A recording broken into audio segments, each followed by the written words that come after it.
Yeah, I can be loud, so I mean, telling you that. I'm gonna pull that bass down, man. You got a Perfect. bassy voice, don't you? Dude, I know. I got You one of that them low end. rough ass voices. Sound like you've seen Like a I've thing been or through two. some shit. Yeah, Say, dude. he knows a thing or two. This man. is probably I'm probably the first person you ever had on here that threw a damn dip in before we started doing. I'd say probably so, man. Yeah, you Hey. just threw one in, keep you relaxed. Dude, that's what I'm saying. I ain't got no problem with it, man. Heck you just send no. it.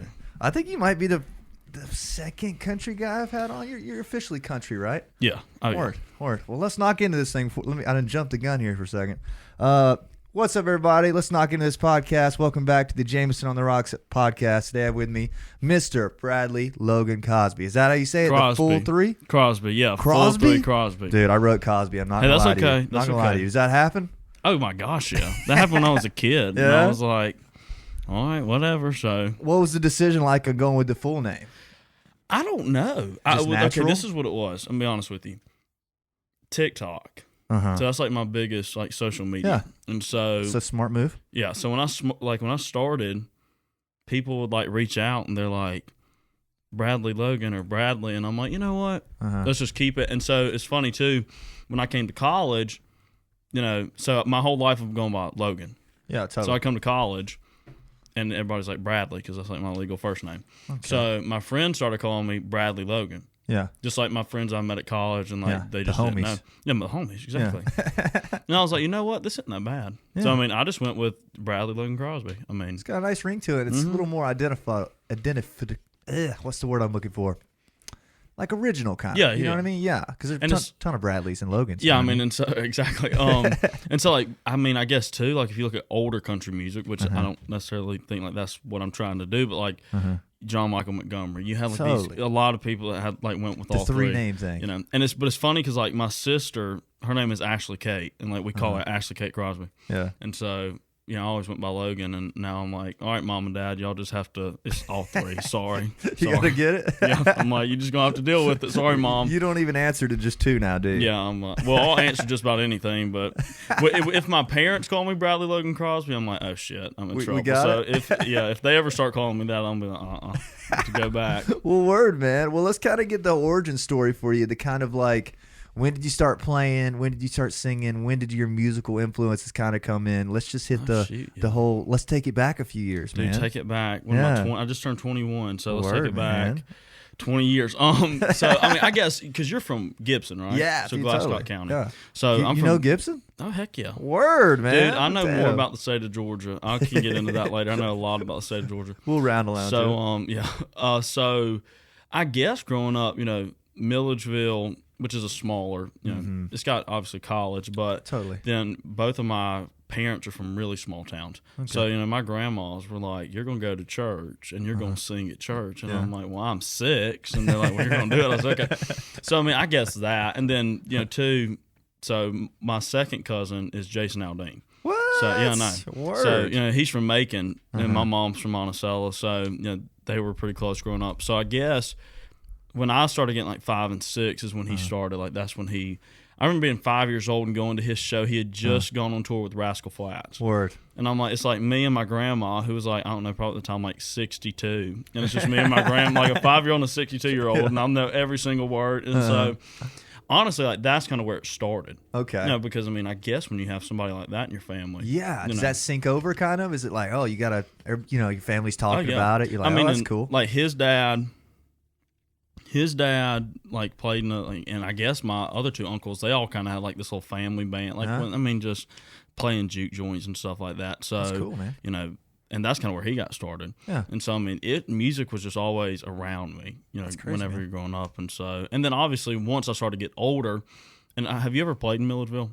I have not. I want to really bad. It is, dude. It is like one of the best colleges. Yeah, I mean, it I really tell is. people like when it comes to Georgia College is like a hidden gem Yeah, when it comes. it really to is. It reminds me of Statesboro a little bit. You know what I mean? I mean, Hidden and gem kind of so vibe. that, and then like a lot of people are coming from Atlanta to go to school down there. People are calling it. Some people call it Little Athens. I can see that. I can see that. I mean, Yeah. and so it's like there ain't like 4 bars Yeah, instead of 150 like there's in Athens, but nonetheless, That's good when you're playing that night. yeah, You know what I mean? Yeah, exactly. And Ah. so I'm like, I've never had a show in Milledgeville that wasn't packed out. I'm like, because they either go to this bar and they go to the other.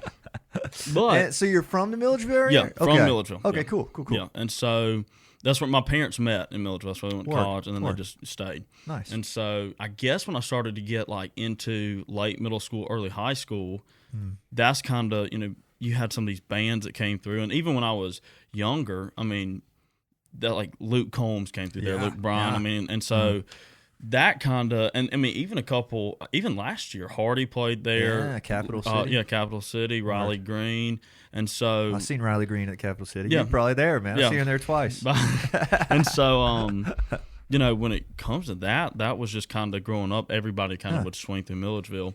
And then, but when I really got back started, I didn't really sing, didn't do anything. Yeah. I was in 10th grade. This is going to sound so stupid, but this is where it started. So at my high school, juniors built the prom. There's junior senior prom, and then there were like 6 sophomores that were servers. Okay. And so the 6 sophomores would do like a skit. Okay. I know, it's getting crazy. What? Yeah, no, they would, and this prom was like a production. I mean, like it took like a week and a half to build. There were like 1,000 people there. God. Everybody's people are pulling up. They're renting cars. I mean, you got people pulling up. I took a G-Wagon to prom my junior year, so it was a production. So we were having to do this skit, and the juniors had chose to do Mardi Gras as like the prom thing. I was like, okay, whatever. So I'm skipping class because the hell I did. As you do. And so I'm walking down the hall, and one of the teachers was like, that was doing the prom. She's like, we need somebody to sing. Like, we need like something. Like, so the skit was Princess and the Frog. And so I heard the teacher say that. I said, I can sing. She was like, no, you can't. I'm like, yeah, I can. I'm like, what are you talking about? She's like, I've never heard you sing. And I was like, okay. And she was like, well, sing right now. I'm like, okay. So I don't know what I sang, but she was like, oh, it's good enough. So I sang. This is the stupidest thing ever. I can pull up a picture of it. I'm 16 years old, dressed in a sports coat, holding up. I was a thought bubble for the frog from Princess and the Frog. And I get up there and I just belt out House of the Rising Sun by the Animals in front of like Classic. 1,000 people. And they're like, well, damn, you can sing. I was like, I told you, Sing. And so that kind of happened when I was in 10th grade. So 11th grade, from there on out, I sang the national anthem at like every ball game. So are you like up to 10th grade though? Are you like practicing, like playing guitar? Or are you just I nothing? didn't learn to play guitar till I was a junior in high school. Oh wow! So my aunt, the next year. Yeah. So my aunt bought me lessons when I was in like 4th grade. And I went to one, and I was like, I got in the truck. I'm like, Daddy, my fingers hurt. I don't do this no more. So I didn't. I mean, I didn't do anything. Like, I didn't learn how to play an instrument. That's surprising, man. Yeah, until 11th grade. And I took a couple lessons with this guy, and then like, I don't know, maybe 4th or 5th lesson, he brings out like an electric guitar. He's like, you're going to learn how to shred. And I'm like, no, I'm not.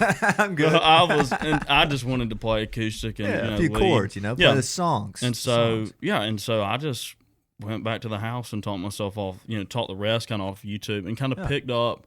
I never like, I don't know how to read music, like anything. I know how I can just listen to a song once or twice and just roll with it. And so I kind of did that. And then 12th grade, I was in the youth band at the church I was in, and so like kind of did that. That's kind of how I started when it came to the music stuff. And you're always singing, right? There's no era where you're like just playing guitar or anything. Always singing. Okay, cool. Yeah. So you kind of like just already knew that you wanted to do it a little bit. You know what I mean? Like maybe you had that key in there. Oh yeah. Just a little bit. Oh yeah. I knew that like I just like to entertain people. Like that's always been. I was the class clown. I was the one that got up in front. I did. I was in the damn school plays and stuff like that. I mean, I just have always liked to be in front of people and entertain people. So, and like I said, I sang a little bit, but, the couple times I got together with friends or whatnot, they'd play the guitar and I'd sing, and I'm like, well, hell, I can learn how to do that. Yeah, and campfire kind of stuff. Yeah, I mean, that's kind of how it started. That was the whole, and then when I got into my, senior year of high school, I actually went to Kennesaw State my first year. Okay, I thought I wanted to do Christian music, and like the Atlanta area is such a hotbed for Christian music. Totally. With Passion, Johnson's Ferry, North Point. Yeah. So I wanted to and so I wanted to go up there. And of course, I get up there, so fall of 19 was my first semester. And I get up there, and you kind of have to. When it comes to churches and stuff like that, they always have this process of how you get on the stage. And so which is fine. But of course, when I was getting ready to do it, COVID came along, and so it just shut everything down. Word. Okay. Yeah. Okay, that timeline's right. Was it like a culture shock going up to Kennesaw though? Because it's a little different than Milledgeville. It obviously. is. Yeah. I had a couple friends. The guys that were my roommates were from Valdosta. Okay. And then there was one from Woodstock. So, I mean, he was right down the road. But, I mean, it kind of was, it was a huge commuter school. Yeah. What does that mean? So, what do you mean by that? I mean, I think it's like the second or third largest university in the state. I mean, it was like 35,000 students. Whew. But I think there were enough beds on campus for like 2,500. So there were tons of kids that they lived in like Canton, Woodstock, Cartersville. They'd come to class, go home. So weekends there was like 8 of us there. Every weekend I was like, I'm going home, I'm going here. Yeah. So, but a lot of those kids that were from North Georgia mountain area, I had a friend that was from Rockmart, Georgia. Like, exactly. And so they're out from the middle of nowhere. I'm like, I'm from Milledgeville. I'm like, I'm kind of country. And they're like, well, my daddy's got a pond. And I'm like, well, I'm going to be friends with you. So, I mean, you sound cool. It was definitely different. I think going to college, because I went to a small private school. Yeah, okay. And so, I graduated. What school did you go to? John Milledge Academy. John Milledge. I've definitely heard of that. I don't know it very well, though. So, we've produced 2 NFL football players. Ooh, okay. I know. JT Wall and then Harrison Bryant, who plays for the Cleveland Browns right now. Whoa, okay. Don't you guys play like Thomas Jefferson and those kind of teams? We used to, but I think Thomas Jefferson's down to like 8-man football. So, but our football team's good. I think they've won the state championship like 3 years in a row. Damn, go last crazy. 6 years they've played in the state championship. So they're good. I mean, I didn't play football. I played football my freshman year. Yeah. And I was like, I'm gonna go play soccer. Yeah. So I played club soccer and I loved it, but. Sounds like you're doing a lot, man. Dude, I was the most active kid. I was like, it's funny. So I graduated with 42 people, which that ain't a lot of people. I got you beat by about 10, man. Really? We're 53, I think. Now. Let's go, bro. Let's go. go. And so if you took the top 20 and put them on this side and the bottom 20 put them on that side, I was right in the middle. I was like the most average student, but I was a school mascot. I played, in the church band. I played club soccer. I ran cross country. I mean, I did everything. Okay. But I mean, go-getter type guy. I did not do school though. I just did enough to get by. I was like low A's, high B, and I was relatable. Like, perfect. I don't care. And now that's transitioned to college, and I'm like high C, low B, and I'm like, this is great. This will do. I don't care. She's good degrees, man. So what makes you want to go to, like, you say Kennesaw State for like Christian music per se? What made you kind of think that was your thing instead of like, this school's like, I don't know, ABAC or Southern that could have been a little more country per se, or Valdosta State. I don't know if that's his country, but you know what I mean. Yeah, I don't, I'm going to be honest with you. I don't know why, I really wanted to do Christian music. I think it was, growing up in church, obviously, but I was like the tight, black skinny jeans, sneakers, T-shirt that if you move wrong, you rip it. And I don't know why I wanted to do that, but I mean, I just did. I still listen to Christian music. I like Christian music. And I used to write Christian music. I mean, so I probably have written more Christian songs than I have country songs. To be honest with you, Wow. I mean, so I don't know why. I mean, is it was just a culture thing, maybe? I growing guess up it that was. way. I think it was. My parents. I mean, I was in church every Wednesday, every Sunday. If we had revival, my dad Committed. was a deacon. My mom was on the hospitality committee. So we every single time the church doors were open, it was like, you're gonna be in church. I was like, all right, sounds good. So that's just kind of how it was. My parents were the parents that were like, oh, you have a club soccer game on Sunday? Well, you're not going to play. You're going to go to church. And I'm like, Mom, hold on here. Right. And so but that's just kind of how, we grew up. And I think there are lots of kids, that were kind of like that growing up in a southern, town. So I think church makes some great musicians, man. Some of them church drummers and guitar players, they can play anything because they've had to learn new songs every Sunday. Yeah, exactly. You know what I mean? You're getting there. You're getting on Tuesday your assignment for songs. Yeah. It's like, here's 5 songs you've never heard of. Learn them by Saturday night. Tomorrow, like, all right, sounds good. And when does it kind of click for you that it's like, oh, maybe I don't necessarily want to do Christian music. Maybe I want to do country and play bars and kind of chase that down. Yeah, so I think it was when I moved to Athens, honestly. I mean, it was like Which is in what, 2020? 2020, yeah, fall of 2020. Sweet. Transferred into Georgia, correct? Transferred into Georgia, yeah. And so transferred in the summer of 2020 and took music was my first class I took. Nice. And so I think it's when I got here, and kind of saw the bar scene. And I think too, I guess kind of in my blood, like watching Jason and watching, him be on tour. I'm like, yeah, that's fun. Like, I enjoyed that. So, I enjoyed Christian music, but I just really was, when I got here, I was like, yeah, I want to do the bar scene. Totally. So that's kind of when it clicked that I'm like, okay, this is what I want to do. Yeah, okay. Well, that's a good answer. And the thing is about it, though, it seems like, I guess, obviously a little underrepresented in town. So, like, are you going to see anybody while you're here that's like, oh, that guy's kind of doing what I want to do? Like, I don't know, is it Jordan Rowe that's from here, or is it Dylan Marlowe? One of those guys from Athens were here a few years ago. Dylan's from Statesboro, right? Yeah. Okay. I don't know where Jordan's from. I feel that's like a Jake. That is a Jake Kenny Jake Kenny question. Jake Kenny is one of my favorite people in the world. If I text him right now, he texts me back in like 2 minutes. Be like, he gave you a glowing review in the group me. I don't know if you saw that. Did you? I did not. He was like, let me read you what he said. He was like, Bradley just playing at Clark's. This kid's gonna be big one day. Y'all come see him or something like that. Love him. Gotta love that guy. He came by. He's like, "What's up?" I'm like, "What's up, dude?" He found me on TikTok. We'll get to the TikTok stuff in a few minutes. He said Bradley Crosby is legit at Clark's. This guy's gonna be a big one day. Love you. Look at that guy, man. I gave him a like. Dude, he's my man. I love him. And that's how you kind of discovered the show, right? Is Jake? Like you saw Jake's episode, Kenny? Well, so your show, the first one I listened to, first podcast was the how to like book your own tour. You listened to that, man? I listened to that because I was sitting there and I'm like, because that's how I've had to do, know, and I've had to be on, and like you said, like being persistent is like, totally. There's people, I'm like, I've called this bar 8 times. I'm like, book me. Come on now. Yeah. Like, who else are you going to book, Bubba? And so, but yeah, no, that was the first one I listened to. And then Granville's episode, Jake's Florida Man. I listened to J Rod's today. Beautiful. So yeah. I appreciate that, man. Well, that's good to hear. I'm glad you called. It's been a month. I don't know if we said that at the start, but it's probably been a month since I've been trying to get you in here, and just like we had scheduling issue after scheduling issue, but I'm glad we finally lined it up. So you're kind of, let me loop back around on this.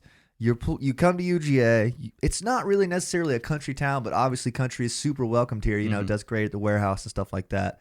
And what makes you go, all right, country? You know what I mean? Like, I'm going to play Clark's. I'm going to play where I can. I'm going to book frat parties, sorority stuff. Like, you know what I'm saying? What kind of gets you there? Well, so I guess the first country show I saw was Cameron Marlowe, not related to Dylan Marlowe, but he was at Warehouse. And that's kind of thing, like Warehouse, Georgia Theater. That's where you have to go, if you're going to do country music. But the reason that I was like, okay, I was like not done with music, but so I guess it was this time last year, I was working, trying to get, my degree and everything. And I'm like, I'm just going to go do, I was going to work in government. I wanted to do politics, lobbying. Like that was kind of what I wanted to do. So I posted a TikTok in May of 2021 and it got 2.5 million views. It was a stupid TikTok. It was like it was this girl and she's like, did you even go to college if you didn't get chlamydia at least twice? And so I posted a reaction to it. And I was like, well, I must be boring as hell. And it gets 2.5 million views. Well, some girl comments on it. She's like, well, you sing Lady May. Because I probably put like 2 singing songs videos on TikTok. So she had went back and stalked me or something and found them. And I was like, well, yeah, okay. So like I posted that and like that got like 11,000 views. Damn. Which for me, for someone that had like 1,000 followers on TikTok. And so that just kept going. It was like every day in the summer I would post, like people would request a song and I'd post it. And by, I don't know, August, I had 25,000 followers on TikTok. Damn, brother, I didn't even know that. 3,000 followers on TikTok, and people are like DMing me and they're like, well, you come to this college town or you try to book this bar. I had people like, hey, my meemaw's having a party at her barn. Will you come play? And I'm like, yeah. Well, yeah. And so, so I started doing that kind of stuff, and I'm like, well, hell, I got to go buy, some speakers and, whatnot. And so that's kind of where, I honestly, like, that's how it started, May of 21. And then by the end of the summer, it was like, I had some shows booked, and people were like, "We want you to come play," and I was like, "All right, shit, let's do it," And so, and it's been so much fun, and I never would have thought that I would have done the music stuff, but I'm like, you know what? Why not just try it and let's see where it goes. Love that, man. So you kind of just fell into it with the TikTok thing. Literally, I mean, I tell people all the time, it was like the train was leaving the station. It's like, you better get your ass on. And I was like, all right, cool. Let's get on. Let's ride it till the wheels fall off and see where it goes. And so that's honestly, like I said, I had no, I had done the internships in state government. I'm like, I'm going to do, like, I'm just going to do, I mean, I wanted to be a lobbyist. I'm just going to go be a lobbyist. And, that's a big dream too, man. And I'm like, yeah, exactly. I'm like, because I don't know any broke lobbyists. I was like, so let's just go be a lobbyist. And then people are like, well, how about you just try to sing country music? And I'm like, that's a great idea. Yeah. I was like, because, hopefully at least, government will always be there. If not, that's going to be a different issue. But we can always go back and try that, So it's like, why not just go see, and I'm going to be honest with you, if you'd have told me this time last year, hey, in a year you're going to have almost 50,000 followers on TikTok. You're going to have, you're going to have played Georgia Theater. You're going to have played, some of these shows. I'd have been like, no, shut up. Man. Yeah, I'd be like, bull. And it's like, you're going to be posting your own original music.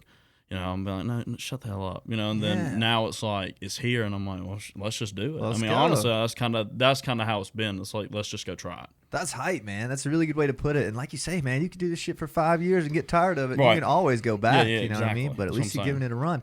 Tell me a little bit about some of these shows. Well, actually, I'm not done with this TikTok thing because that's pretty dope. How many followers do you have on TikTok? 50,000, something like that? It's like about to hit 50. Let's see. That's crazy, man. And there's people out there that are like, man, fuck this. I'm not getting on TikTok. People like you are straight up getting gigs from it. 46,500. Ooh. Yeah, I know. That's a fucking following, dude, man. You know what I mean? Well, it's funny because, like, I think this is hilarious. So, I mean, when I go out in Athens, or hell, when I just go places, go to class. Hell, I was in Kroger. getting Diet Coke and potato chips, and this girl's like, I've seen you on my phone. I'm like, okay, I don't know, like, what's on? She was like, I think it's from TikTok. Do you sing? I was like, yeah. She was like, you're so good, and I was like, I'm in the chip aisle at Kroger. I was like, thank you, ma'am. Yeah. But I mean, that's always been the funny thing, because I'll walk around campus and people are like, can we take a picture with you? And I'm dude, like, that's crazy. Well, I'm trying to get to my damn speech composition class. 30 minutes late. Yeah, exactly. I mean, but I was eating in a Mexican restaurant, and I was with my friend, and this girl comes up to me. She's like, can I take a picture with you and send it to my mom? I'm like, I mean, I'm halfway into this damn burrito, but if your mom don't care, I got rice coming down the side of my mouth, then go ahead. And and then my waiter's like, I've been wanting to ask you this, but I didn't want to say anything. But that girl, took a picture. Are you on TikTok? I was like, yeah. And he was like, okay, cool. I'll give you that Corona Light for free. And I'm like, thank you, Bubba. Perks of the job. So I was like, thank you. And how has that been though? Like catering to that, 40,000 people. Like, have you been like posting every day? Are you like hooked on it? Are you like loose? Or so I mean, it's one of those things. It's like I get busy with school and whatnot, and so I mean, I try to post like every other day. It depends, because sometimes I'll post, lots of times like singing, covers, or people request stuff, or on Fridays I try to put out, like an original song I've written, just to kind of see like, do people like this? What do people think? But sometimes I'll just post. Like I said, I just like hell. I like to talk. I posted. Listen to this shit. It was like right before Christmas. I posted a TikTok of me reading the night before Christmas. Really? Like 110,000 views. What people the fuck, man? People were like, we love that, and I was like, I never would have thought I'd have been reading. Yeah. The fucking the story. night before Christmas, and 110,000 people would like, But that's crazy reach. Here we are. You know literally. what I mean? It's funny because I'll have obviously a lot of people, are like country music fans, but then there's just like students who are like, we don't listen to country music, but we listen to you. Really? So, but when it comes like you asked me to go like catering, I post as much as I can, but at the same time, I think a lot of the people that follow me like are college kids. Gotcha. So they get to say like, okay, we're busy, he's busy. So I don't think I've never felt pressure to be like, okay, I've got to post something by like 1:30 today. Like, gotcha. I just never. Yeah. Never. So it hasn't turned into like a sort of not job per se, but it's like, oh, I got to keep my following going, got to keep it going. Because I'd wondered about that. Yeah, no, I mean, I never have. I'm sure there's people that do, but I try to interact with people, like their comments or respond back. I always do something called, my hour of power, like before I go to bed, because like I don't like to be on my phone too much before I go to bed. But usually from like 9:30 to 10:30, I'll like respond to DMs, respond to messages, Go live. You ever go live? Yeah, I go live sometimes. I can see you being good at that. Yeah, I go live. I like going live.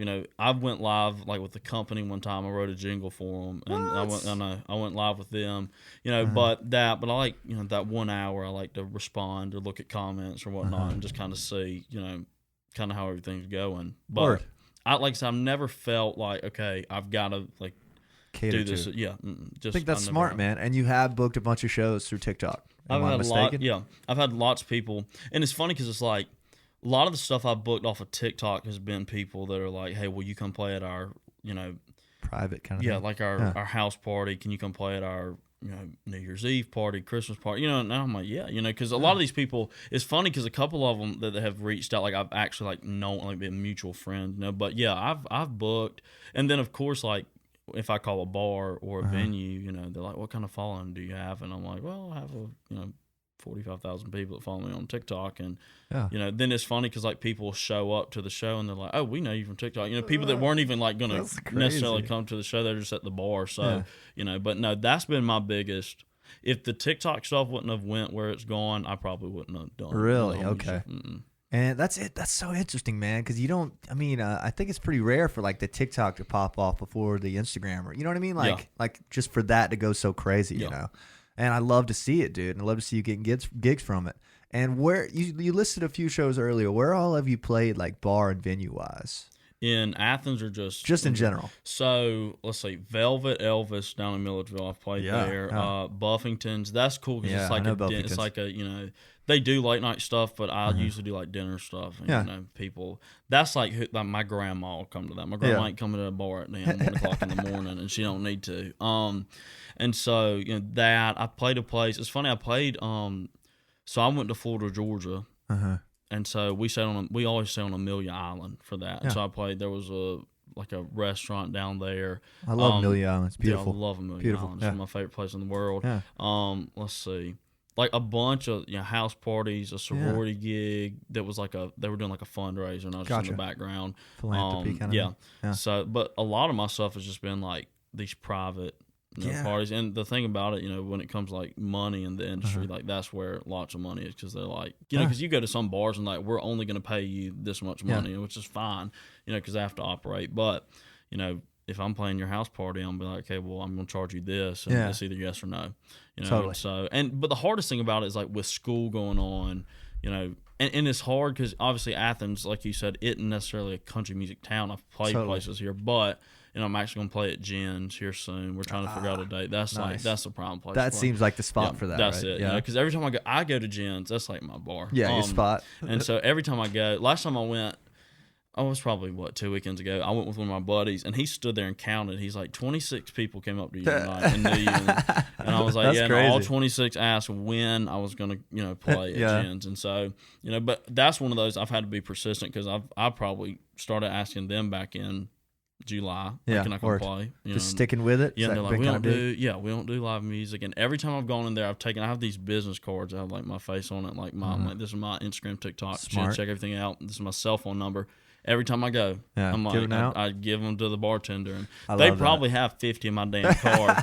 So finally they called me back, and they're like, yeah, we checked you out. We want you to come play. You're good. Like, we think it'd be a good thing for you to do. And I'm like, why are they not already doing that? You know what I mean? Like, so like singer, songwriter, acoustic thing would be perfect for that place. When I talked to the GM, he was talking about how, they did it a lot before COVID, but then after COVID, but I think they're in the process of like redoing their sound system in there. Okay. And so he's like, because, the one thing like about some of these bars and restaurants is, you play them, like Buffington's, for example, they have all their, like you show up with a guitar, plug in, and they have their system, set up throughout the restaurant. And then, like some bars don't, but I mean, I think Jen's they're trying to get back into doing live music stuff. So like we just want, I mean, I really think they would. I mean, because even though Athens isn't a country music town, you have lots of kids that do that. They are here, they are writing, they are like singing, and so I feel like if they and apparently they are starting to back up. I think it'll be big. Yeah. And it'll help the artists. And, I know Moonshine, speaking of J-Rod. Goat. The GOAT. Moonshine used to do country music Thursdays. I remember that because they have a little stage in there, right? Mm-hmm. Yeah. And so they used to do that, and then they stopped. I don't know why they stopped, but there was 2 or 3 people that came through there and played, like Athens-based guys. Like James Mason. Yeah, I was know one James. of them. Yeah. James is a nice guy. And so, I remember seeing him there probably a year and a half ago, during the middle of the pandemic in 2020. And so, but I mean, I don't know why they quit doing country music, but I mean, they did that on Thursdays. Well, at least it's hopefully coming back through Gens. I feel like anybody that's in Gens is kind of going to dig what you're playing. Yeah, exactly. You know what I'm saying? I mean, and so that's what I've always said. I'm like, hell, and it's funny because I'll sit there at the bar and I'll listen to what they're playing, and I'm like, I know that song, I know that song, I can do that song, I cover This is that my playlist. one, I'm like, that's that one, so, and then, I mean, people come up to me, they're like, whenever you play here, play that song, and I'm like, okay, let me get a date first, and I'll put it on my set list, but I mean. It just seems so surprisingly underrepresented here, and that's not like a knock on it, you know what I mean? It's like, why isn't there more of it, you know what I'm saying? Yeah. Like, why don't we go downtown to Boar's Head and see like a kick-ass, 90s, 2000s country cover band playing all the fucking bangers, I know. I mean, and surprising. It's one of those things too, with the, there's obviously frat bands and jam bands and stuff, which I mean, I love listening to that.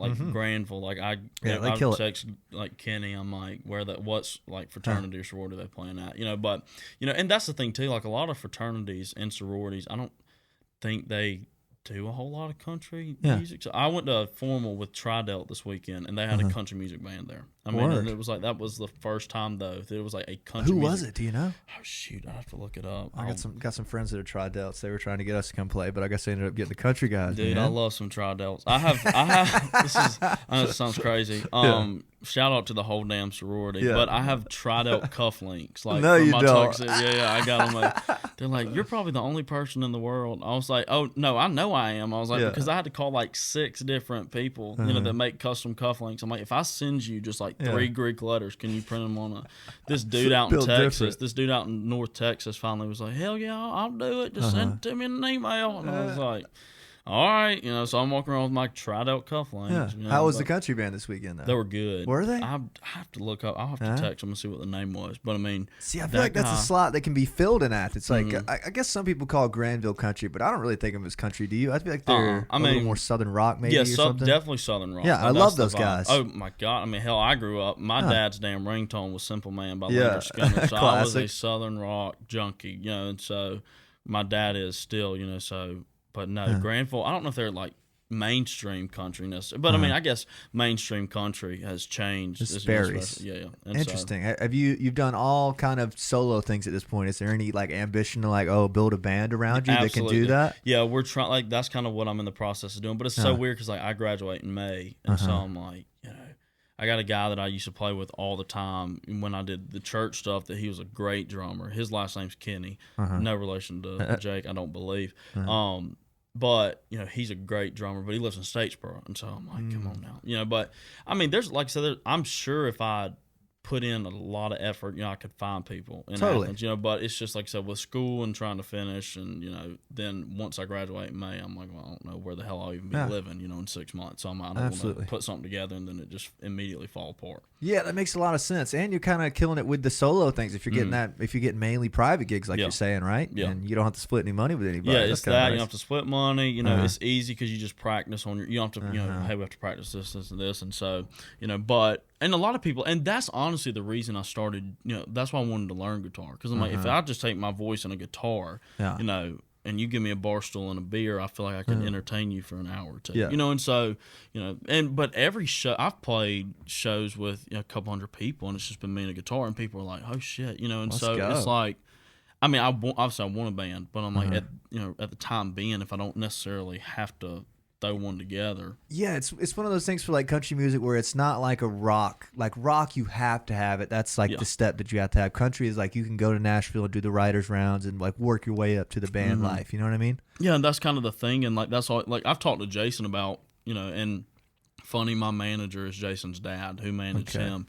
Jason Aldean. Aldean, yeah. Okay. So his dad managed him for a while, but that's back when Jason was like, he had a band called the Young Guns. Oh, I know what you're talking about. That's way back, dude. That's like 90s. And yeah, so, you know, that's like button down shirt. Yeah, that Jason. was like yeah. that was the pressed blue jeans. And damn things were starched so damn much that you couldn't move in them. Playing honky tonks, exactly. And so, you know, but his dad was a manager, and then. So this is funny. My roommate's dad he's actually a voting member of the Grammys. He does a lot of jazz, like he does jazz stuff, but he plays in a bunch of bands. And he's like, if you ever need like professional, like somebody just if you send them a set list on a Monday, have a show on a Saturday night, like they'll learn every song. Yeah. You know, so and I feel like that's kind of how country music is because there is a simplicity to it, you know, at times, and so. When it comes to stuff like that, I feel like if you needed a band, if I needed something, you could. But do it. That was the whole point of me learning was like. I did it for, years, just had a guitar and just would, campfire stuff. Or like we have everybody's out at the barn, And that's when you're really exposed, you know what I mean? Like a band, you can hide a lot behind a band, believe me, you know what I'm saying? So you kind of got your formation down, right? Yeah. And so, I mean, that's kind of how it's been. It's, and people like it too, on the front end because they're like, we like listening to you sing, like your voice, what you write, and how you play the guitar. And then obviously, like you said, you can hide a lot behind a band. You need a band to fill, an arena or something like that. But if you're just playing, dinner hour, I feel like you don't necessarily need a band out there. I'd agree, man. That's awesome, dude. And what kind of stuff are you playing right now? Is there like a certain year span that you're working on? Like, you know what I mean? Like, do you focus on 2000s or 90s, or is it just everything? Honestly, like my set list goes from like Darius Rucker to Brooks and Dunn to Waylon Jennings, that shit back to David Allen Coe. Way back. Yeah, and then I'm like, let's put some Luke Bryan in here, Jason Aldean. Yeah, and so kind of all over the place, honestly. I mean, but it's stuff that people, know, it's stuff that people... It's no like B-side kind of stuff, right? Word. And so that's kind of... once that's the thing, like, once you kind of get that set list going and you see, like, okay, people like this stuff and they know this, it's kind of... This works, this doesn't. Exactly. Because, like, there's some songs I played and I'm like, I do a verse and a chorus and I'm like halfway through the second verse and we're going to cut the shit off. Like, and that's the other thing about being solo is, if something ain't going right, you can, hey, I'm just going to shorten this song. You can hit that last chord. Right, and then I'm just like, done, cool, we're just going to do half of this song. Sorry, y'all. I can't tell you how jealous I am of that, man. Sometimes we start some and I'm like, fuck, I wish this one was over already. Yeah, right. Some of them just miss sometimes. Yeah, I mean, and it's funny, though, because, like, there's times that, like, I'll play, let's see, I'm trying to think of one. What's that song? I don't know why I can't. Johnny Cougar. God, no. I mean, John Cougar Mellencamp? I could sing the song right now. I just can't remember the name of it. Pink Houses? Pink Houses. Yeah, that's what it is. Pink Houses. Yeah, exactly. So I played Pink Houses at Clark's. Really? And everybody knew it. And then, like, I'd go to Milledgeville the next weekend and I, like, get through. I'm like, I don't know, two lines in, and people are like looking at each other like, what is it's this? So weird, isn't it? It's like, it's so funny because, I mean, some people know it, some people don't. And it's weird because, like, some nights the set list, like, hits. Like, everybody's screaming, every single, song. And then, I go play a different bar in a different town, and people same are like, set list. Yeah, just about same set list. People are like, what's he playing? And I'm like, come on, man. I'm like, it's Neon Moon. Like, everybody knows it. It's Brooks and Dunn, baby. Come on. That's how I felt this weekend, man. We kind of had it was a great crowd in Charleston, but, like, we usually play, like, do you know the song This Love by Maroon 5? Mm-hmm. You know it. And I'm like, oh, this song fucking crushes when there's a bunch of chicks. There's just chicks everywhere. I'm like, all right, we got this. We play it, and, like, nobody was digging it. I was like, what the fuck, man? This crushes everywhere. Well, that's the other cool thing about being, solo is, like, if the crowd, I know that this is, I don't know, if this is, because I'm not even that, much into the damn music world, but I just do this because trying to be a good entertainer is like, I feel like you are. Like, when I can just tell you got it. Kind of. When I was at Clark's, I mean, like, I get halfway through the set list, and I'm like, some of these people know these, some of these people don't. So I just, like, I'm like, screw the set list. And I just started playing songs and people start vibing to it. And I'm like, okay, cool. So I just go completely off the set list. Totally. When you have a band and you practice the same set list, 3 times, it's like, you can't really, So, I mean, and it's funny because, like, I'm out here playing, like, Better Man by Taylor Swift, and all these girls are screaming it. You know, I'm like, it ain't on the set list, but I'm gonna act like it is. You know. And is that a thing? Like, have you tried to take as many requests as you can, or no? Yeah, I try to. You know, and it's funny because like I'll ask friends. I'm like, what do you think I should be on my set list this week? Or you know, people are like DM me and like, you should play this song, and I'm like, okay, you know, I'm like, I play it a couple of times, and I'm like, you know, and a lot of the stuff I put on TikTok. You know, because I kind of use that as like my filter. Like if I put a song on TikTok and people love it, I'm like, well, let's just put it in the set list. Yeah, I mean, and so that's kind of how I guess I use TikTok as my little guinea pig sometimes. Yeah, that's smart, man. Yeah, that's smart, bro. That's awesome, dude. And like, so you're playing these places, you're playing these songs, and like, is there what's the end game for you? I guess like, is there like, oh, I'm moving to Nashville and build my band one day? Is it, oh, I'm gonna start putting out originals and build a band here, or is it pretty vague? I mean, I want to do the Nashville stuff. I mean, just because I feel like that's where it is. Yeah, I mean, that's kind of obvious, right? Yeah, I mean, and so it's like, but see, I'm writing a bunch of stuff, you know, and it's funny because like, you know, I've got a good many originals, and I've started putting them out. Like, how many do you think you have? Oh God, probably that are done and that are good, and that I would put on a record now would probably like 20. Woo, you know? Damn, and so bro. it's like, yeah, I've probably got 75 to 100 that I've started, and I just haven't finished. But I mean, the funny thing with me is like, I'll go. Those 20, I probably wrote within like a 3-month span, and then like I'll go like 3 months. Like I mean, there's been days that I've just gotten up and I've wrote like 4 songs in a day, and then there's I'll go a month without having. And my stuff, I'll just be riding down the damn road, and I'll just be like beating on my console, and I'm like, oh, that's a song. Hold on, you know, and I'll pull my phone out and just record myself humming a damn melody, and then get home and do it. And so. You know, that's kind of how I write. I mean, obviously everybody's different, but I feel like if you put me in a room and you're like, hey, you have to write a song about, cigarettes and broken hearts, I'll be like, well, I don't know what. That'd be tough, right? Yeah, and so, but it was funny. So a couple of my friends actually got mad at me this weekend at Clark's because I didn't play any of my originals. Because like, you need to play some of your originals because they're good. And I'm like, okay, well, I don't think they are, but if y'all do, let's just see. Come on. But there's one I wrote. It's called "Drunk Cigs Don't Count," and I was in Statesboro at Blue Room. I love Blue Room, bro. A Phi Mu formal. And I go up to the bar and I'm like, I'm gonna Michelob and lime, and this girl walks up to me and she's like, "Do you have a lighter?" Yeah. And I was like, hey, why did you just ask me for that? And I said, no, I don't smoke cigarettes. And she was like, well, honey, I don't smoke cigarettes either, but drunk cigs don't count. And I looked at the bartender. I need a pen. I need a napkin. And she's like, why? And I was like, give me the pen and napkin. And I walk into I go to the bathroom and lock myself in the first stall on the right at Blue Room, and I would like come out with a damn chorus of drunk cigs don't count. Well, and then I got home the next day and I like finished it, and that's what I mean. People, I put that on TikTok, and I mean, all my friends are like, that is a good song. Like, we want you to play that. Well, song. You're a songwriter then, man. I mean, I love it. I love writing songs. That was the only thing that I have ever been good at in school was like English. Like I could write a paper. Yeah, here's your sign, man. Mm-hmm.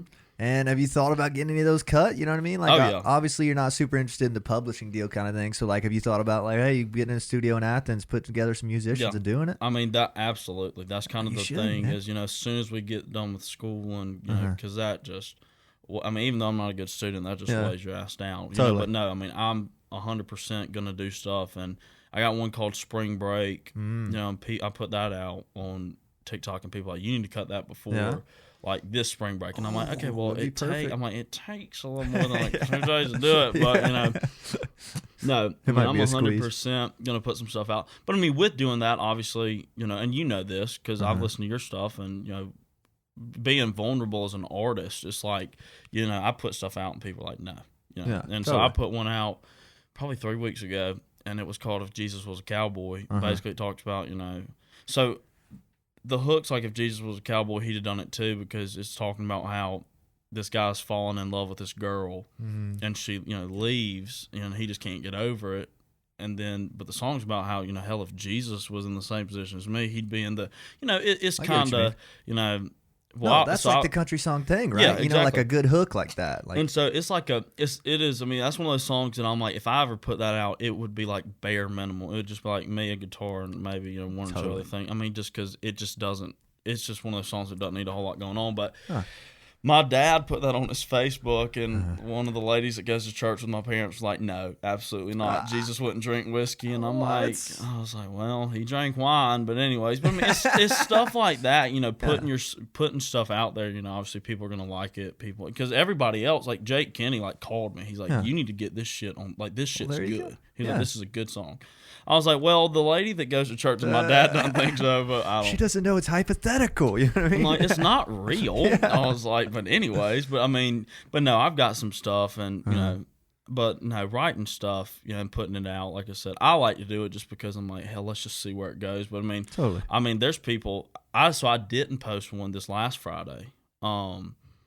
Like I didn't put. I usually it's like 1:15, 1:30 on a Friday. I'll put out an original, and it's usually like a verse and chorus. And I had people DMing me on Instagram like, "You didn't put anything out today." Really, bro? That's crazy. I'm like, I know I'm busy. They're like, "Well, it's like we need you to put something out." It's Friday, man. Where the fuck is it? I was like, "Thanks, manager." But that's crazy, dude. Well, I think you got something special there, man. What if you put it out and it gets fucking 500,000 streams? It's like, hey, maybe I could do this for a living. Right. So that's kind of the thing, because just let's put it out and let's see, what's going to happen. But I don't know. But like, with TikTok and with being out there and having, I guess 47,000 people like watching what you do. There's people that don't like some of the stuff I put out. And, I don't really. That's just such a huge amount of people that it's not possible. You know what I mean? Yeah. There's people that don't like other video. Like I put a video. Okay, let's just shit. So I put a TikTok up on Saturday. It was a joke. So I had to play in somebody's wedding. Okay. So I was like, I looked like your average country music singer from the 90s. I had on the cowboy cut jeans, the pressed shirt, collared shirt, and a sports coat. And so as a joke, I was like, do I look like George Strait? Well, people are like, hell no. Like these random people, this lady. And then this one lady comments, she's like, hell no, you don't look like George Strait. Your jeans aren't long enough. They don't have two breaks in them. I'm like, lady, what are you talking about? I know. I was like, That's that engagement, though, man. Yeah, they didn't know they were gassing your page up, bro. So I commented back as a joke. I'm like, well, they're 31-36. And she was like, well, you need to get, 31-38, honey. And I was like, 2 inch. I was like, okay, I'm like this upset me. I'm like, that doesn't upset me, man. But I don't know. But stuff like that, because I've put stuff out, just as jokes, and people are like, yeah, absolutely, But when you put your stuff out there, and when you got, I've had a couple of my videos that have gotten 2 to 3 million views. That's crazy, a lot of people seeing you, and obviously not everybody's gonna like what you're doing, but I'm like, I don't really care to an extent. Totally. Yeah, I don't care if you think I need to have my length on my jeans be 38. That doesn't what upsets me is when I go to the damn Circle K and I walk up to the fountain drink machine and there's a sheet of paper that says out over the Diet Coke. That's what pisses me off. That's what puts me in a bad mood. You thinking my pants aren't long enough does not upset me. Dude, think about it. 2 million people, that's more than like most people reach in their whole lifetime. Yeah, it's crazy. And I'm blessed, but and it's funny because like listening to Jason, Jason always said, you can't go anywhere, you can't do anything, everybody's watching your every move. I'm like, I have 46. He has 5.5 million followers on Instagram. I was like, and I have 5,000. I was like, but every time I go out in Athens, there's people. Yeah, can you imagine 5 million? Yeah, he always told me, he's like, I can't even go get something to eat without. That's tough, man. Exactly, but I don't know. Interesting, dude. Well, shit, man. I feel like I would love to hear some of these songs come out soon, man. What's the like runtime you're looking at? And obviously, you're saying you got to graduate. Like, no chance you could get one done this next year. Is that like on your goals? I'd love to have some stuff out. Summer-ish. That's kind of when I talk to Barry, my manager, we're trying to get some stuff. Like as soon as I graduate, I'm moving to Nashville, and so it's like as soon as we get there, it's gonna be trying to get pitching stuff, trying to get some stuff out and just see where it goes. Honestly, and so. I've built up a good following, and I guess too, with the pandemic and stuff going on, so much has moved. I remember watching virtual concert. Luke Combs in his barn, with the Bud Light sign in the back, and he's just playing. So that kind of, there's lots of people, that have had to transition to that. Now, obviously, everybody's getting back out on the road. I know you're back out on the road, but absolutely. That's kind of been the social media stuff. I guess in the last 2 years has really blown. I mean, because people have had to do it that way, Absolutely, to get anything out, and so that's helped me. I've been a part of that, and so. But I definitely think once I move up there, I'm gonna get some stuff out because I mean, yeah, you kind of have to, yeah. And have you thought about like your plan up there? Just go up there and cut them yourself, of course. But I know a lot of people like Hardy and all those guys. They do they get their demos together and pitch them for someone else to cut them. And then you start cutting your own as the more prominent you get. Have you thought about that any? Absolutely. I mean, because there's a couple songs I've written that are good songs, but I'm like, I don't know if they're you? Yeah, exactly. Okay. Because and it's funny because I have a group of people I play for, like my parents, and then my roommates, and then a couple of our friends. After I spend, every once in a while we'll get together, probably every 3 months, and I just play them all the stuff I've written. And they're like, okay, that sounds like you. Like, that's a song that you need to do. They're like, that's not, like, that's a good song, but, like, you need to pitch that to somebody. And so that's kind of the plan is, like, obviously getting up there and getting, I guess the steps now is, like, getting a publishing deal and try to, and so kind of try to pitch stuff to people. Yeah, see, I feel like that's the way in, right? I feel like everybody's kind of doing that now. I feel like Hardy's a good example of that, right? Don't you think? Yeah, I mean, Hardy's written for a while. Yeah, I mean, well, hell, I tell people, I'm like, the biggest example that people don't know is like Chris Stapleton. I'm like, he moved to Nashville in I think '98. Really? And he wrote "Love's Gonna Make It All Right" by George Strait. He wrote "Comeback Song" that Darius Rucker cut. He did "Whiskey and You," which Tim McGraw did. Okay. But he's written. I mean, he wrote for years. I mean, because Jason. All those guys are like, we remember when he was just, they're like, he was bald. Yeah. And he just was walking around, and he was just the fat bald dude with a guitar that could sing and write a song. They're like, and then now, they put him in a cowboy hat, stuck a feather in it, and put him on a stage. Yeah. But he's a prime example. Hardy, he did God's Country was his first big one by Blake Shelton, and he's written all kinds of stuff. I mean, him and I guess now a more recent examples like Ernest. Yeah, because Ernest has written all kinds of stuff for Morgan, and all kinds of different people. And then now he's getting his own kind of clout from it. Because he was a rapper. Really, I didn't know that. Yeah, I listen to his podcast too, but he's got a good one, just being Ernest. Yeah, I love that. But yeah, I think he moved down to some island. I mean, back after he got on to college or something, and he's like, I just rapped on a guitar, and then he's like, then I moved to Nashville and started writing songs for everybody. But he kind of did some of his stuff. Early stuff was like rap stuff. Gotcha. And then, but he started writing he's written a lot of stuff for Morgan.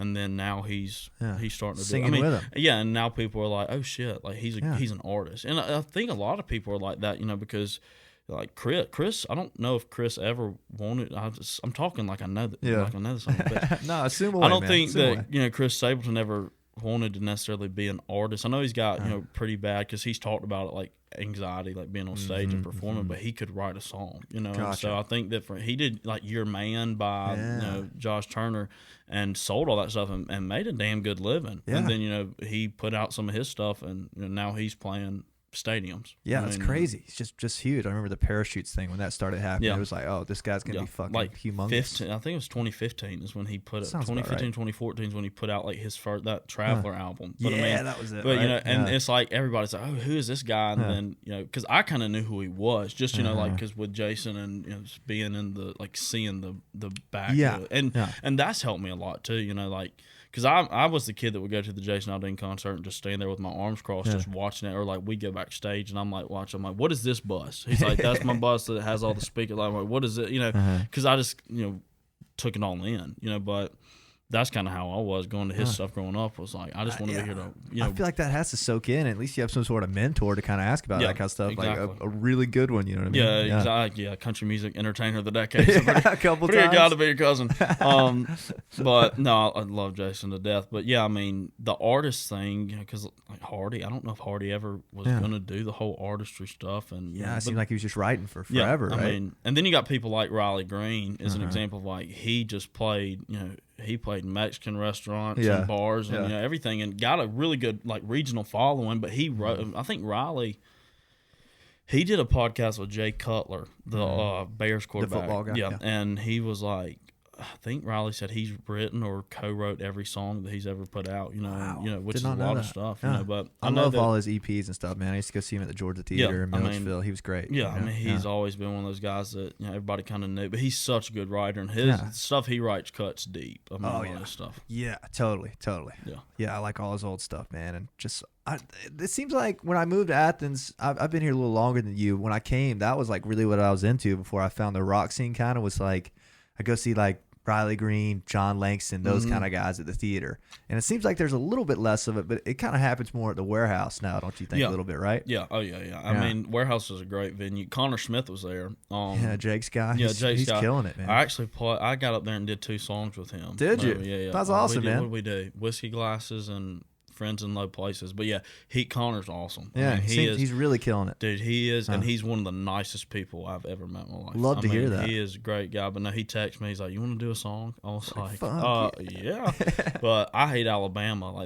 But Connor's a great writer. He's written just about I think he's written everything he's put out so far. I mean, so. See, that's the thing is it seems kind of like the Nashville thing. Like some guys go up there and do the writing thing, and it like turns into them becoming the thing. And then some guys, it's like very obvious from the start, like Riley or somebody or Connor. It's like, oh, this is the guy that can write it and sing it, sort of. Do you know what I mean? Oh, yeah, exactly. I mean, and I think that's kind of how, I mean, and I guess it's some of these guys like Chris, like I said earlier, I don't know if he ever wanted to be an artist but it turned into it. But I mean, some of them, they transition. They're like, we're going to write for a couple of years and then go on the road. And, like you said, some just go out and then there's some of your big guys now, I don't even know if some of these guys even write their own stuff, But I mean, totally. I guess it's when, hey, Luke Bryan's putting out an album, every songwriter in, he's probably got 1,000 damn songs sitting on his phone that he's going to listen to and figure out what are the 15 best. Yeah, it's like the bigger they get, it's like, why not let the professionals do this? You know what I mean? Like people that live to write songs, whereas Luke or somebody lives to perform and, the songs or whatever. Yeah, I mean, and I think that's one thing when it comes to the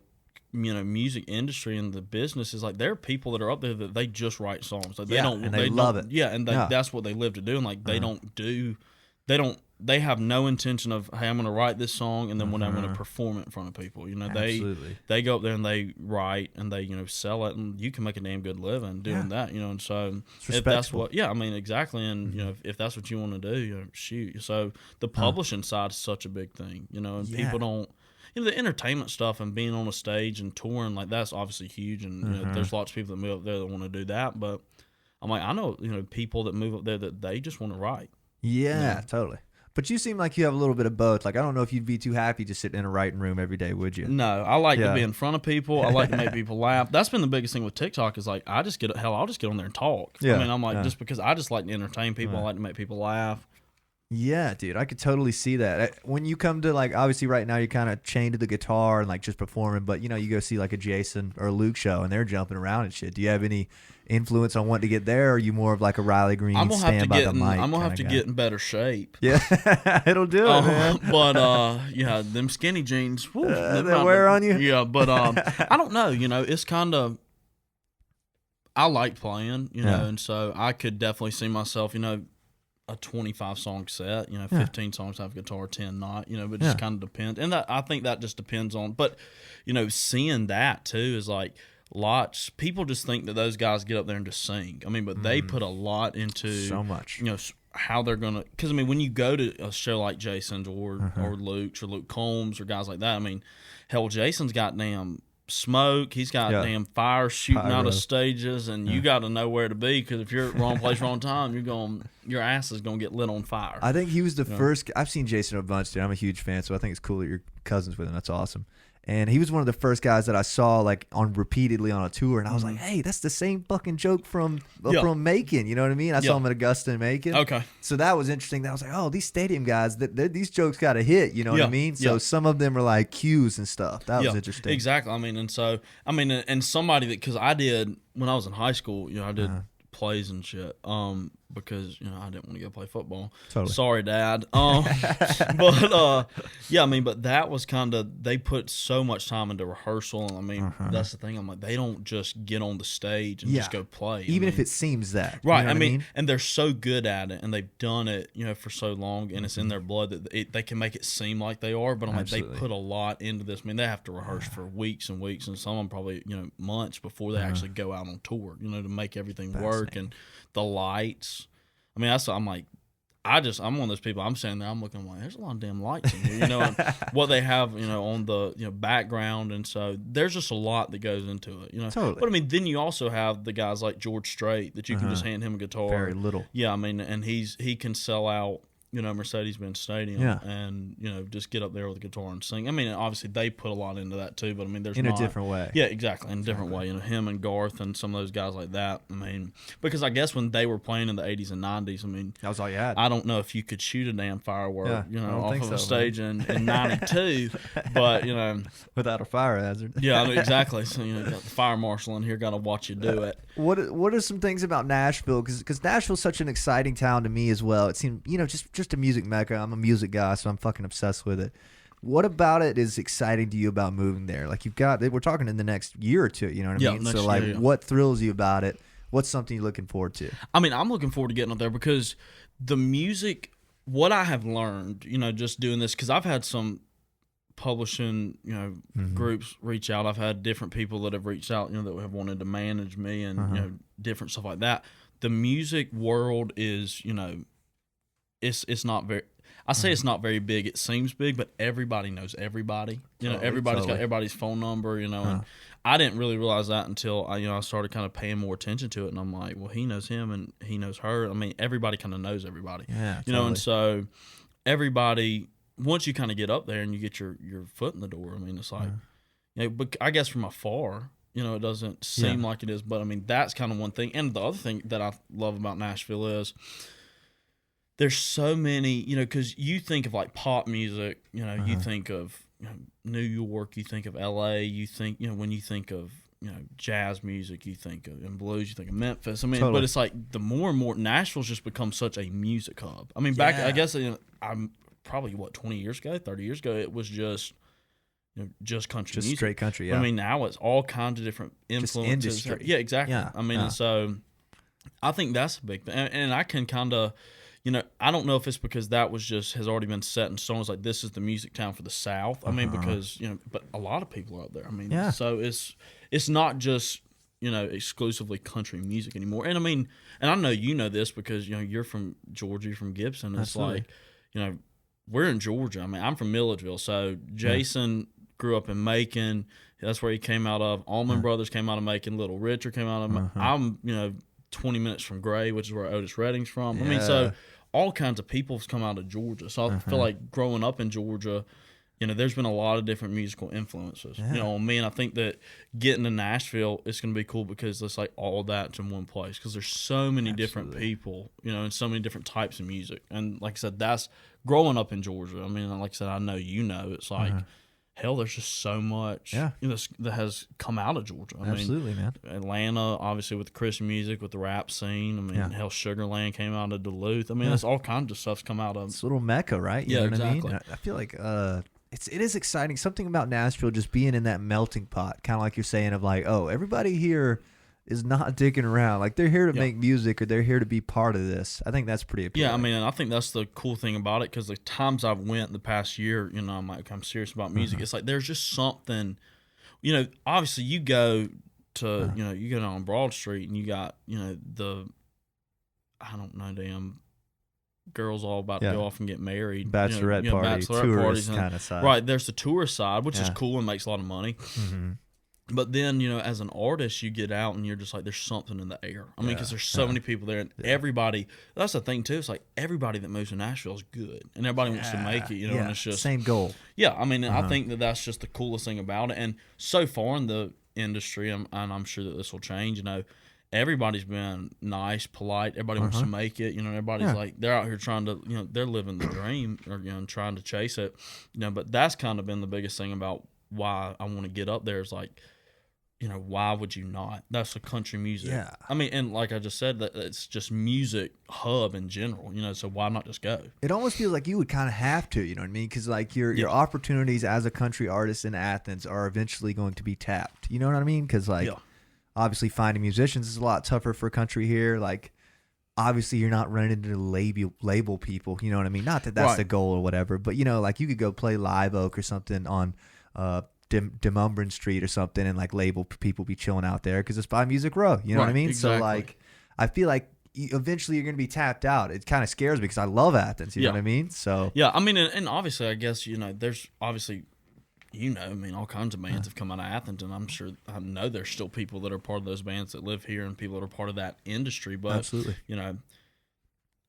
I just feel like moving to a city like Nashville. It's like, why would you want to be an actor and live in, damn Denver, Colorado? Why not just, or Milledgeville, go to LA, And so I kind of feel like that's, and I think, you just got to kind of jump and you just got to go do it, Totally. But I feel like I feel that Nashville's a place that, hell, everybody's going to and everybody wants to be there. And that's where all the great songwriters are. That's where the labels are and the publishing houses. So, why not go? And is it that a little of the part that's kind of scary about it too? Is that everybody there isn't, they're not kidding. You know what I mean? It's like, all right, you might be the number one country guy in Athens. You move to Nashville. It's like, oh, back to the bottom of the totem pole. You know what I mean? I mean, I feel like for me, obviously it's a big feat, and you're looking at it, and it's a tall mountain to climb. But hell, you're never gonna know. If you stay in Athens, or if you're any kind of musician and you stay in, if you just stayed in Gibson or moved back there, I mean, you're never going to be able to go on these big tours and do this stuff because you're not putting yourself out there. Exactly. I mean, because like I said, my shit's just kind of happened by chance. I mean, I was screwing around on TikTok, and now crazy. Here I am, about to have 50,000 followers and playing these bars and stuff, because I just said some stupid shit on TikTok. So I feel like, hey, maybe you may get up there and same thing happen. I'll do something and play a show, and the right person's sitting in there, and it's like, well shit, let's just go. I know that, I think it was Keith Urban tells a story about how I love Keith Urban. Kix Brooks. So Keith was like, just gigging in Nashville, and Kix Brooks from Brooks and Dunn came after like a wedding in a suit and sat on the bar floor and watched him play, a set, and then he walks up to him and he's like, I want you to go on tour, and it's like, here's Keith Urban on tour with Brooks and Dunn because he was just, just playing and but he worked his ass off, and, now here you are on tour, and so like I feel like that'll just never happen in Athens or Milledgeville. You know what I mean? Absolutely, I don't think so. Unless somebody, there's just some country music junkie, country music guy in the industry that's a Georgia fan that just comes in and they're just like, let's go to Clark's after a ball game. Oh shit, you can sing. Come on. That's what's weird about it, man. Because we played, me and my band played in Nashville 2 weekends ago. And like we played this place called Live Oak. It's on Demumbrand Street. You've heard of it? Oh yeah. It's like a really big ride around place. And like the next night was like Muscadine Bloodline. I was like, what the fuck are we doing here? You know what I mean? And we played, and the managers were like, you guys are awesome, man. Like just keep doing this shit, bro. Like I know it sounds crazy, but none of the label guys hang out on Broadway. They hang out on Demumbrand because it's by Music Row. Right. I was like, what the fuck? And that's what, because going to, because I've been.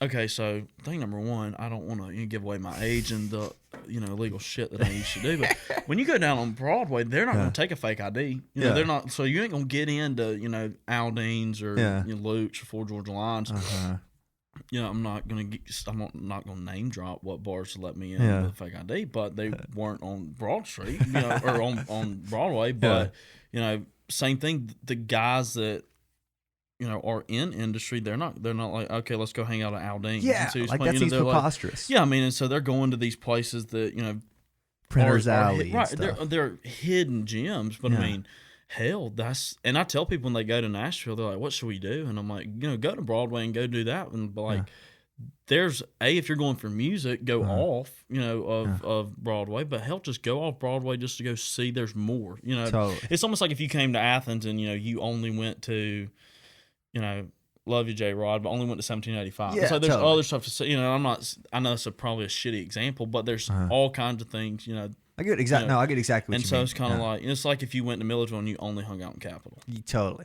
After about 10 minutes in Capitol, I'm like, okay, it's time to go. But there's other stuff to see, and that's kind of how Nashville is. It's like there's so much stuff to see, and there's so many. You just have to look a little bit. Yeah, I think Jake Kinney called it what did he say? He either said a 10-year town or a 10+ year town, something like that. I was like, it feels so right because I feel like you could just go up there and like just spend a whole year grinding and like still not be close, but closer. Do you know what I mean? Like you would meet so many dope people, and like I'm sure you'd have buddies that work at labels. Like I'm sure you just meet a girl at the bar and she works at a label. You know what I mean? So it's just an interesting town, man. Right, or her daddy's her daddy's a songwriter. Okay, well, you're gonna be my new love interest for 2 months. I'm just kidding. Until we see if this deal gets signed. Just kidding, dear. Yeah, the deal falls through. I don't want to talk to you anymore. So.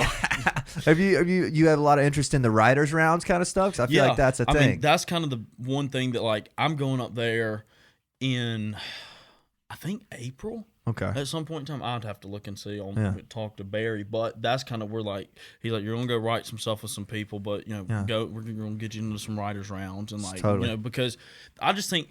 And that's the thing is, like, you look, though, I tell people this all the time, like, because I just pay attention to shit like that. I'm like, if you look on, like, Mackenzie Carpenter, who's, I don't think I'm familiar with stuff with, she knows Jake, but she actually opened for Connor at the warehouse. She's from, her and her brother are from the Athens area, but, like, she's written some really good stuff. But, like, she wrote some stuff with Lily Rose. Okay, yeah. But, like, when she goes to Writers Round, I'm like, if you look at the video that she posts on TikTok, that writers round on a Tuesday night is sold out because like people, they want to go here, like they like, let's go hear these people, what they've written and like who these people, and some of those people may be industry people, but I'm like, I would bet a lot of those people are just people that they either live in Nashville or they're visiting and they just want to go see like what are these kids writing. Yeah, dude. And some of those lineups will be crazy, like the Whiskey Row ones and stuff. It'll be like fucking like Ray Fulcher and like 4 other guys. You know what I mean? It's like damn. That Why Not Wednesday, like all those guys. I mean, it's like some of the people that they have on there, but I mean, it's just I feel like that's a big thing, and I think money wise the industry's changed. And so if you can write your own songs. And you have a team that can produce them, and you put them out, and then you can go on tour and play them. Like that's where I feel like that's where people. I don't know how it used to be, because I wasn't in it, but I feel like that's kind of the move now. It's like, can you write your stuff? Can you what can you do with it once you write it, and then how are you going to perform it when you go on tour? Yeah, I feel like it adds another dimension to you per se, as opposed to where if like they saw you and they're like, this guy can't write songs, but we can mold him into that. You know what I'm saying? But whereas if you wrote the songs, you kind of got all the power. You know what I'm saying? Yeah, I mean, exactly. That's kind of how I feel is like, industry's looking and they're like, okay, you can write, you have the look, and then you can go perform. I was like, well, shit, this is a trifecta. Right, exactly. It's everything. I mean, it's like a no-brainer. Whereas if it's something like, oh, well, you can only sing, you can't really write, And hell, I might get up there and they'd be like, "Well, all these songs are shit. You're that exact person that I just." But I think they told Luke Combs that too, man. Didn't they? They tell everybody that. I think that I don't know how many people told Luke, and then now he's like, "All right, well, I'm going on my arena tour, so see ya. Y'all want tickets?" Yeah, exactly. Yeah. Well, I love it, man. You seem very passionate about it. I feel like you would exceed up there, just because, like we're kind of saying, love Athens and all. Absolutely love the scene here, but country-wise, slightly underrepresented. In my opinion, I really can only think about a few other guys. I think James Mason's one of the other guys I think about. Granville's kind of threading the needle on that, in my opinion. I feel like they're a little more Southern rock. I don't know what they'd say. And hopefully they hear it and they'll let me know. They'll be like, "Hey, James, fucking wrong." You know what I mean? But we are country music. Which, if they say that, then hell yeah, you are. I feel like you guys would fit on a bill together well, though. You know what I mean? That'd be sick. I've been to 2 or 3 of their shows, and I'm like, they are they're awesome. Yeah, they're sick. I'm like, I didn't even want to take my eyes off them. I mean, they are like the way they do it, and they have they have their own distinct personalities. And so, yeah, I mean, they got the look too. Yeah, exactly. I mean, and I just think they're great. And they're young, dude. I don't know how exactly old they are, but I know they're not like they're younger. I don't think they're seniors or anything. I think they're all younger than me. Word, 21. Man. So I mean, they're going places. I mean, they're going to be good. I mean, man. So. And they got a good manager. Tell me about your manager a little bit, man. You said you got one, right? Yeah, so it's my Uncle Barry, Word. Which is I love it. I mean, because the thing about it is I've had people that have reached out, and not to sound like a dick, but I really think there have been people that have reached out that wanted to do stuff just because they're like, oh, so Jason Aldean follows you on Instagram. Okay. Like that's, or people have clout. found out like, okay, that's y'all are related. Let me help you. And I'm like, what are you just gonna help me until you can try to get as close to it, and so gotcha. But that's the cool thing about Uncle Barry, and he knows so many people because he did this with Jason. He lives right outside of Nashville. I mean, so he knows so many people, and he knows the industry, and that so helps a ton. Yeah, I mean, yeah, exactly. And he's actually managed some guys. Jordan Rager was one that he did. Oh, see, I feel like he's from Athens, isn't he? Is he not? He's from Loganville, so not far at all. Okay. But I know Brantley Gilbert's from Athens. Yeah. And then Colt Ford, obviously. Well, I think they're from like Jefferson area, but I mean close to Athens. But no, so Uncle Barry's done guys, and like I said, he just knows that like entertainment industry pretty well, and so. I'm like, well, it's a no-brainer. I'm like, and so that seems obvious, yeah. Right, so that's kind of been the thing, and he was supportive of it, and he's like, we're gonna do this and see where it goes, and so because that's kind of it got to the point probably in September, October, and I'm like, hey, like I'm playing these shows and like I'm doing this stuff, and like I kind of want to see where this goes, He's like, hell, let's do it, and so we'll see, but I mean, that's a valuable asset to have, man. Yeah, I mean, but it's like there's been people that. I'm not going to name drop, but that I really think like they've reached out because they're like, oh shit, like somehow Jason Aldean. Like associative. Yeah, and I'm like, we're not going to do that. It's not the same. Yeah, and so, but I mean, being with obviously family, I mean, it's hell's family. Totally. And you say you've got 20 songs written now, give or take. I imagine you haven't done any full original sets. Have you thought about it though? Like maybe as an opener at the 40 watt or something like that? Oh yeah, I mean, I would love to. I mean, I would love to do, and I know Jake Kenny and I've talked about it, and we're trying to find some folks. Like we would love to do like a country music writers round. Like I mean, just something, and it's like maybe not even something that's like set in stone. We're going to do this once a month, but like let's do it once or twice and just see. Because I went to him with an idea couple months ago, and I'm like, let's just see about if we can get a venue. I don't know, money wise what it would cost, or he knows all these people. Get us into like, maybe 40 watt warehouse. I feel like they do it, something man. like that, and just be like, hey, and my thing is this: there's so many people. I mean, Athens obviously is just a music town, but I mean, there's so many people that love country music, and I mean, they love other stuff, but I mean, they love country music. I think if we did something like that, people would come out to it. People would be like, we want to come see, the 6 guys that are grinding and working their ass off and doing country music in Athens are all on the same stage, doing the writers round, hell, let's just go see them. I mean, I feel like people would love that. Fantastic idea, dude. You know what I mean? It seems so obvious. Like when I hear it, it's like, oh, that would kill. People love country music here. Everybody knows what Nashville is about. People know that that's a thing. They would want to come see that here for the next round of upcoming Athens country artists. Right, and just like see where it goes. I mean, I just think that I think it would kill. I mean, I really think people would like come out to it in droves. Especially I think you're so right, and sorry to cut you off, but especially like since it'd be on like a Wednesday, Thursday, Tuesday, you know what I mean? Like somewhere in the weekday, like usually 40 watts not even booked on Tuesdays or Wednesdays. Yeah, like, I'm not trying to do this on like a Friday, Saturday night, where they're having actual like big bands or people come in, but like let's just go and see, That might be something to bring up to J-Rod, man. I feel like he'd be down for something like that. Yeah, so I mean, let's just see, what hell. I mean, shit. I'm sure we could call some AGRs or Sig Eps, and they're like, y'all come do it on the front porch, which I'm fine with that. I mean, but sounds fun. Let's just see where it goes. I mean, because I really think that obviously.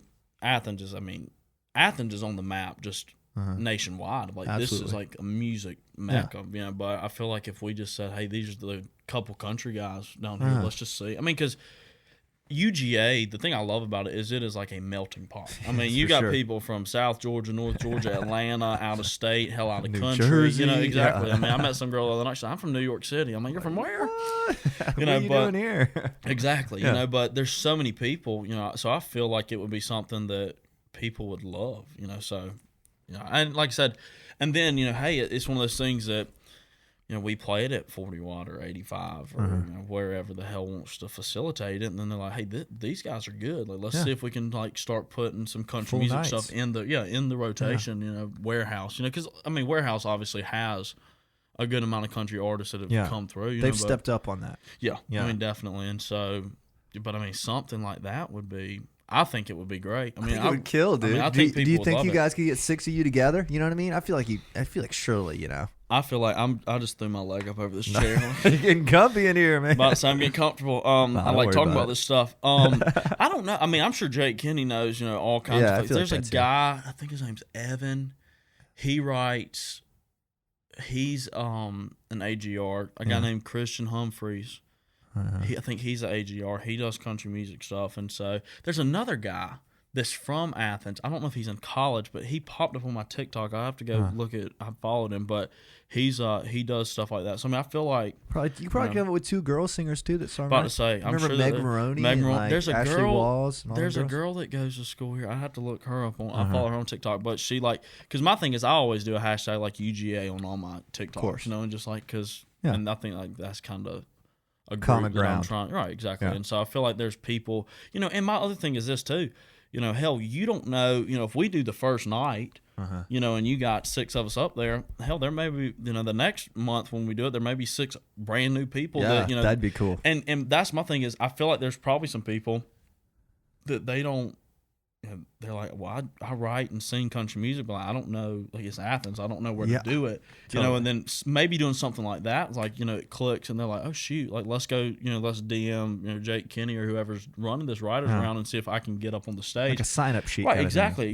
And so, then that may be a way that we find even more country musicians in Athens, and it's something that I'm sure, I feel like, if we all got together and did it, we'd all become friends and buddies and we'd write songs. And it's like, what the hell is going to come out of Athens now, country music? Even if, some of them may go to Nashville, some of them may, go do other careers. But still, it's like, let's just see, where that goes. Dude, I think that's a fantastic, it excites me just to think about it, and I feel like maybe that's why there's not as many country artists, because like they don't really see a route they can take, like rock bands here, obviously you see the route you can take, which is Caledonia, 40 watt, play your ass off, like play rock band, play cover shows. Yeah. Maybe the route's a little less clear for you guys because there's no writers rounds. There's no like songwriting rooms here. I feel like that's another cool idea off the same thing. Like getting 6 country guys and girls or whoever together in a room in Athens like this, and like everybody just start writing on something like they do in Nashville. I mean, that's what I mean. And I think, and when you've got a school like this, I mean, obviously, where's Georgia? I mean, hell, so there's some country singers here. There's some country folks that have come out of Georgia, and I know there's some that are sitting here now, and people are always like, you're like the only country music singer in Athens, and I'm like, maybe that you've seen on your phone. I'm like, but I know there's more because I've seen them on my phone. I was like, we just have to go find them, Yeah, there's no centralized sort of spot that you guys can play. I mean, it's funny because like that's how Kenny found me on TikTok, and really? then he DM'd me, and so now we've become friends. But yeah, he like commented on 1 or 2 TikToks, and I'm like, who's this? And then he like DMs me, and he's like, do you live in Athens? I was like, well, I don't really know you, but yeah, what a Kenny thing to do. Yeah, love that guy. But he is awesome. But I mean, I mean something like that he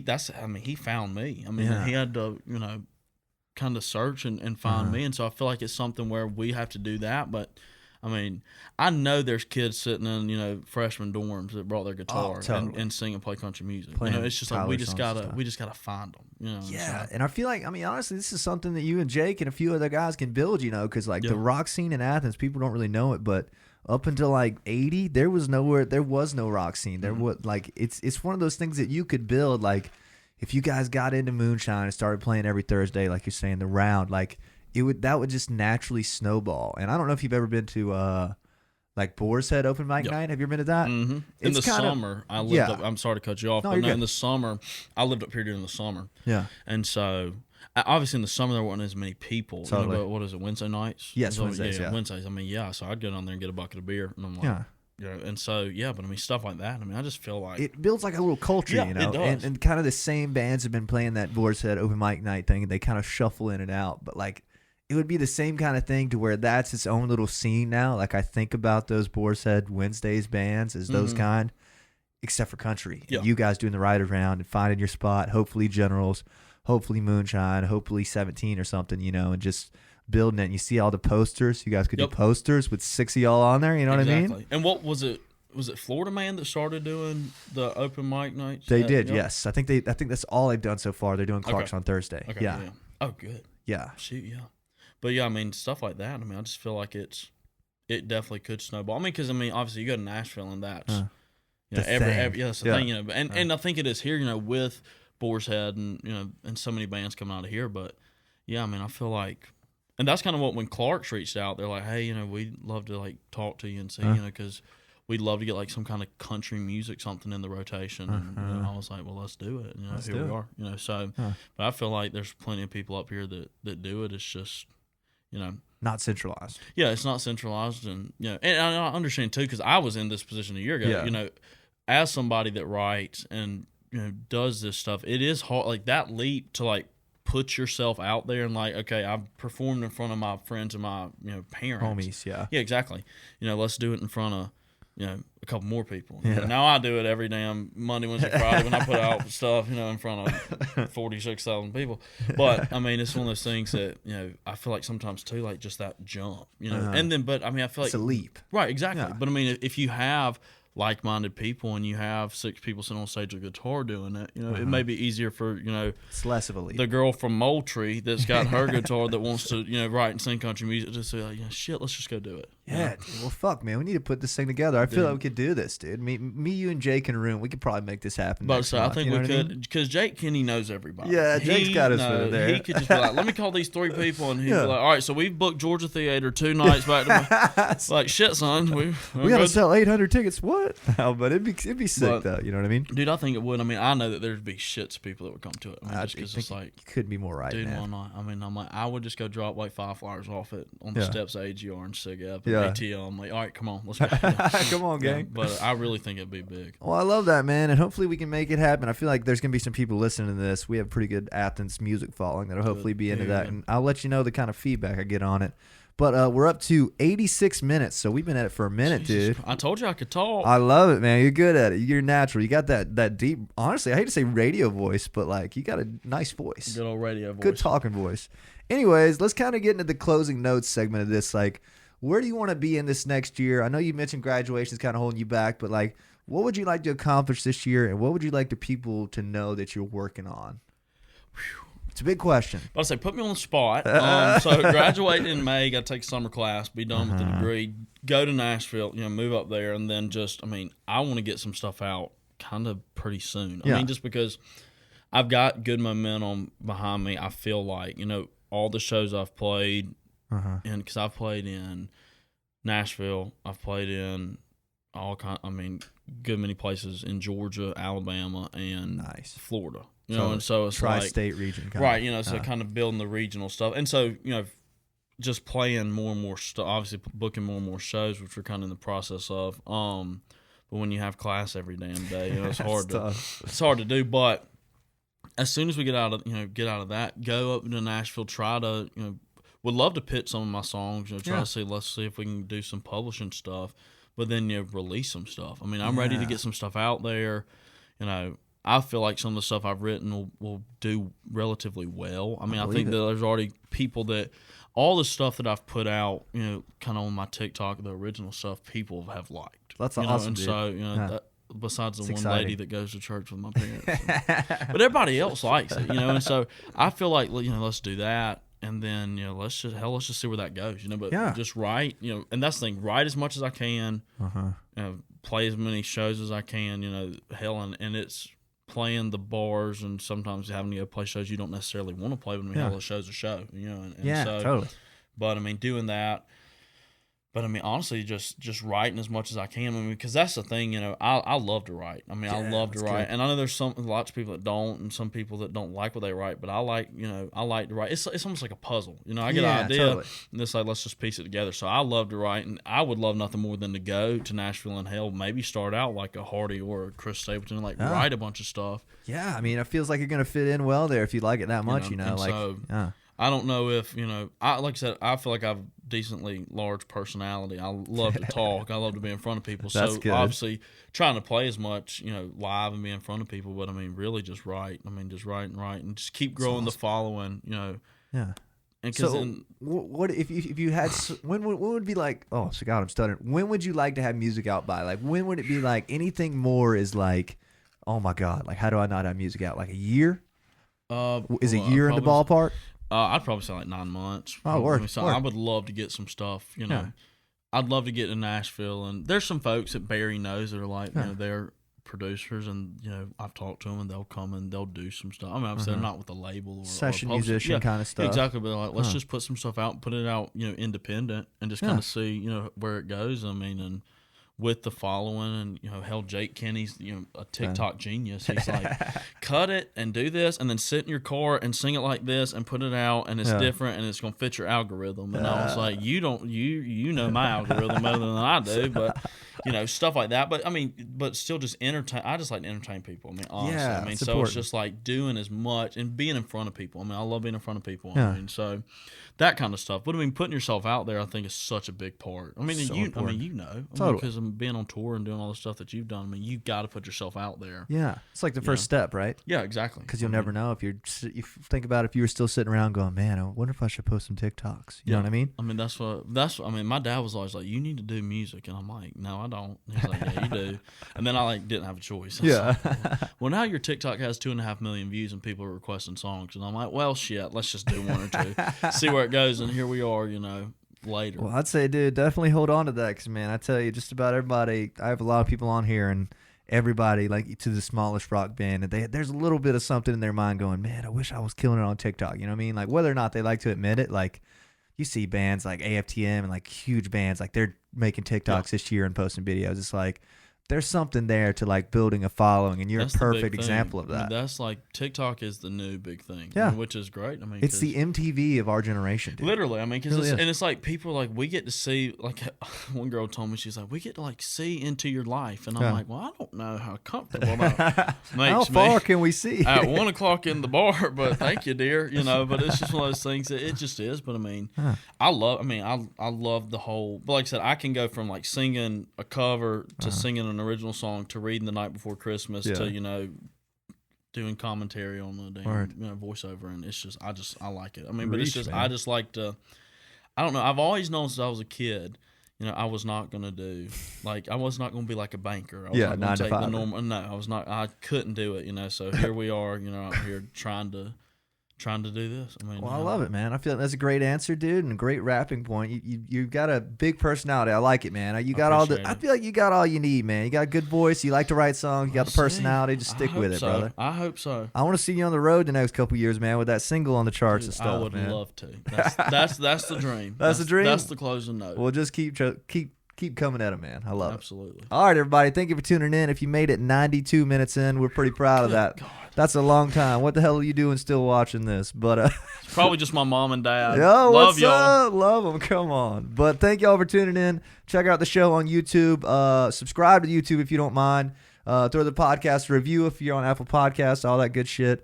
Thank you guys for tuning in. Yeah, go ahead. Tell them your Instagram handle and your TikTok. Everything is Bradley Logan Crosby. Instagram and TikTok, and if you have Facebook, give me a like on Facebook. For my grandma. Y'all go check him out, man. Give him a follow. Give the podcast a follow. Thank you for coming, man. I appreciate you, dude. Thank you. Give him a wave for the thumbnail, all right? Give him a smile. Perfect. See y'all.